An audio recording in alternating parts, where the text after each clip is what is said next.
الحمد لله رب العالمين، والصلاة والسلام على رسوله الأمين وعلى آله وصحبه أجمعين. أما بعد،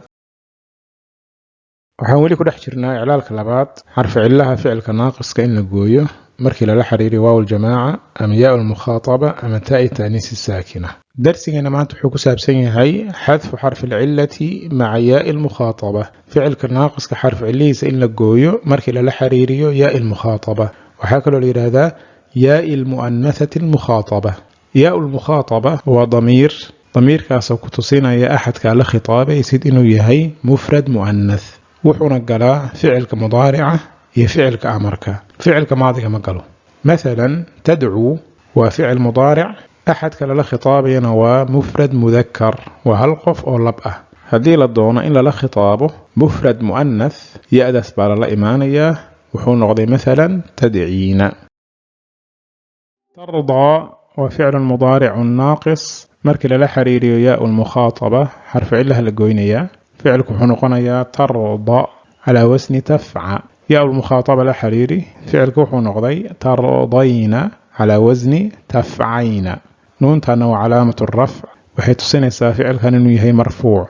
waxaa la mid a tarmi, xadfu xarfi lcilla, ficilku wuxuu noqday tarmi calaa wasni tafci. yaa lmukhaataba la xiriiri, tarmiina calaa wasni tafciina.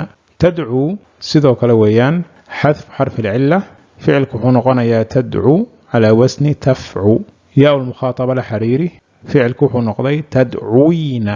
hiqal baa imaanaya xagga dhawaqa, si culayskaas looga takhaluso damadii baa waxaa loo bedelayaa kasra, qalbu dammati kasratan.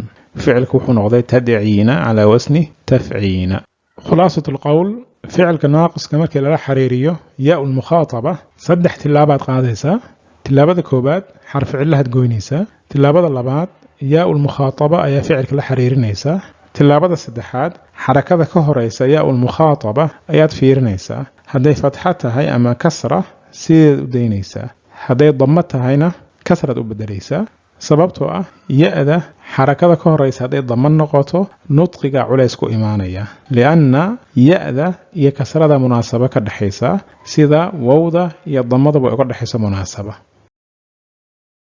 درسنا maanta intaa buu ku egyahay. هذا وبالله التوفيق، وصلى اللهم على نبينا محمد وعلى آله وصحبه وسلم تسليما كثيرا.